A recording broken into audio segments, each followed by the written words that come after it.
ನೋಡಿ, ಪರೀಕ್ಷೆಗಳಲ್ಲಿ ಈ ಥರ ಪ್ರಶ್ನೆಗಳು ಬಂದಾಗ ಯಾವ ರೀತಿ ಅದನ್ನು ನಾವು ಸುಲಭವಾಗಿ ಬಿಡಿಸಬೇಕಂದ್ರೆ, ಇಲ್ಲಿ x power 4 plus 1/x4 equal to 194 ಆದರೆ ಎಕ್ಸ್ ಪ್ಲಸ್ 1/x ಅದರ ಬೆಲೆ ಏನಂತ ಕೇಳಿದ್ದಾರೆ.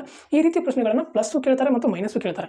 ಈ ರೀತಿ ಕೊಟ್ಟಾಗ ನಾವು ಯಾವ ರೀತಿ ಇದನ್ನು ಸುಲಭವಾಗಿ ಬಿಡಿಸಬೇಕಂದ್ರೆ, ನೋಡಿ, x4 plus 1/x4 equal to 194 ಕೇಳಿದಾರಲ್ವಾ. ಈ ಕೊಟ್ಟಂಥ 194 ಅದರ ಇದನ್ನು 194 ಇದಕ್ಕೆ ಎರಡನ್ನು ಪ್ಲಸ್ ಮಾಡಿದಾಗ ಇದರ ವರ್ಗಮೂಲ ಕಂಡುಹಿಡಿಯಬೇಕಾಗ್ತದೆ. ಇದು ಒಟ್ಟು 196 ಆಗ್ತದೆ.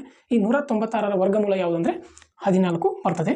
ಸೊ ಈ 14ಕ್ಕೆ ಪ್ಲಸ್ 2 ಕೂಡಿಸಬೇಕಾಗ್ತದೆ. 14 2 16 ಆಗ್ತದೆ. 16ರ ವರ್ಗಮೂಲ ಎಷ್ಟು? 4 ಸರಿಯಾದಂಥ ಉತ್ತರ ಆಗಿರ್ತದೆ. Option A right answer. ಹೌದಾ? ಇಲ್ಲಿ ಪ್ಲಸ್ ಕೊಟ್ಟಾಗ ಪ್ಲಸ್ ಮಾಡಬೇಕಾಗ್ತದೆ.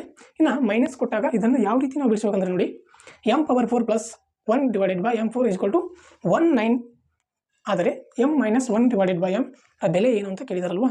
ಇದನ್ನು ಯಾವ ರೀತಿ ಮಾಡಬೇಕಂದ್ರೆ, ನೋಡಿ, 119 ಪ್ಲಸ್ ಇದಕ್ಕೆ 2 ಕೂಡಿಸಿದಾಗ ಒಟ್ಟು 121 ಆಗ್ತದೆ. 121ರ ವರ್ಗಮೂಲ ಎಷ್ಟು? 11 ಆಗ್ತದೆ. ಸೊ ಇಲ್ಲಿ ಮೈನಸ್ ಕೊಟ್ಟಾಗ -2 ಮಾಡಬೇಕಾಗ್ತದೆ. ಹೌದಾ?